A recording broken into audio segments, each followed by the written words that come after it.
Save the battery.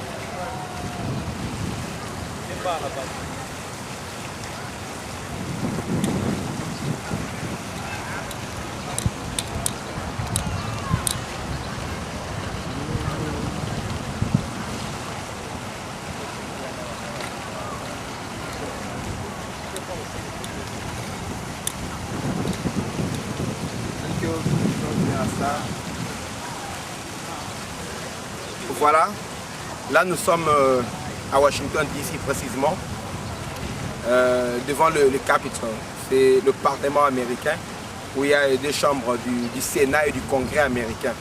C'est ici, comme vous voyez, c'est ça le berceau de la démocratie américaine. Vous savez que les États-Unis d'Amérique, c'est la plus grande démocratie du monde. C'est ici que sont prises toutes les décisions qui concernent le peuple américain, mais aussi qui influencent le monde entier. Vous savez que toutes les nations ont les regards sur l'Amérique. C'est que l'Amérique décide, ça a des répercussions, tant de leur politique intérieure que de leur politique extérieure. Sur le plan économique, sur le plan politique dans le monde, c'est que c'est décidé ici a une grande influence. Avant que l'Amérique commence une guerre, la guerre doit être votée ici par le Parlement pour donner au gouvernement américain l'autorisation d'entamer une guerre quelque part.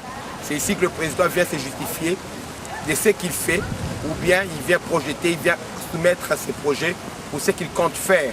Alors, quand je vois ces grandes institutions, comme le Parlement américain, et je pense à ma jeune démocratie naissante de la République démocratique du Congo, cela m'inspire beaucoup. J'aimerais également que le Congo arrive vraiment à être un État démocratique au vrai sens du terme, avec un Parlement qui fonctionne régulièrement et comme il faut librement, et prenant des décisions en âme et conscience qui vont régir la vie de tous les Congolais, mais également la vie de toute personne étrangère au Congo, mais qui vivent sous le sol congolais et qui peuvent régler également la politique du Congo. J'ai ce grand souci-là, je crois que tout pays a son histoire, a eu ses moments difficiles.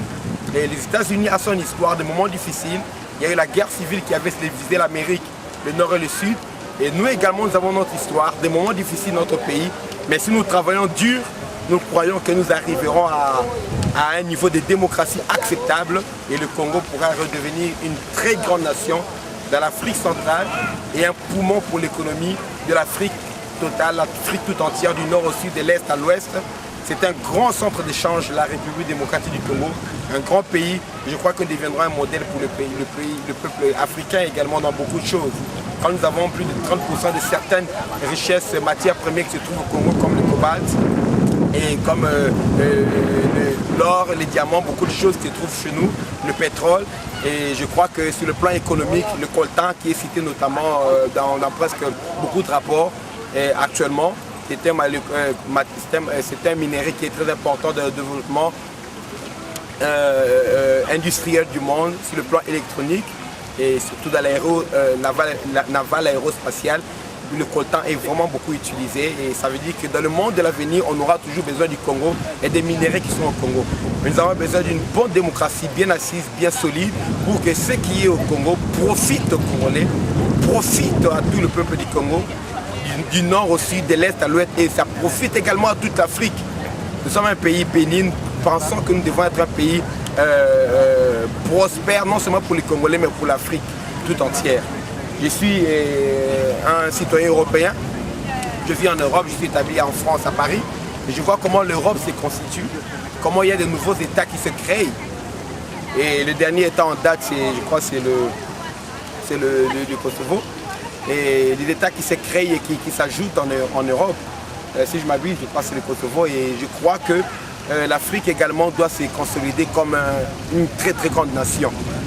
Depuis l'Afrique du Nord jusqu'à l'Afrique du Sud, de l'Ouest à l'Ouest, les conflits qui minent l'Afrique doivent disparaître, pays contre pays, peuple contre peuple, culture contre culture, tribu contre tribu. Ces choses-là doivent disparaître pour donner place à une Afrique très unie, très solidaire une grande place d'échange économique, d'échange culturel aussi.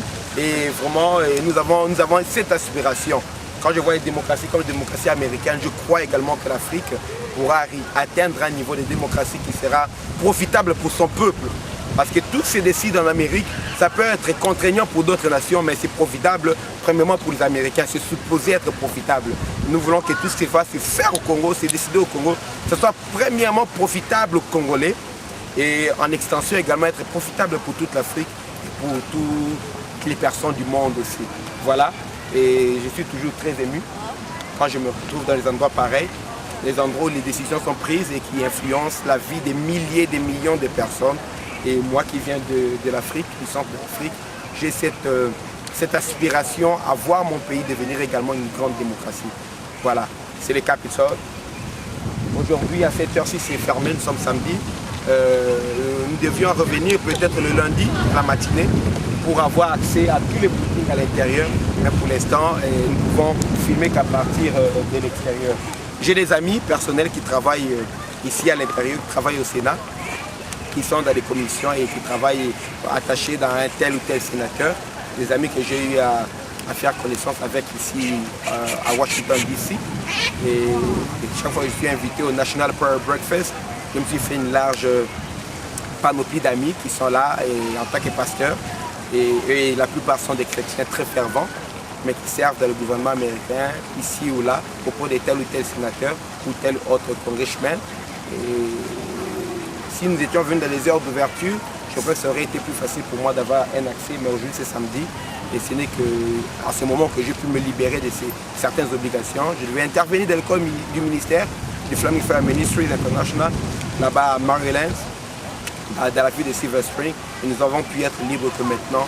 Et c'est pourquoi nous sommes un peu late. J'aurais voulu pour nos amis qui sont au Congo et pour tous qui peuvent nous suivre en Belgique ou en France, au travers des DVD et au Congo au travers des médias, de la télévision, voir un peu ce qui se passe à l'intérieur, visiter l'intérieur du Capitole, du Parlement américain.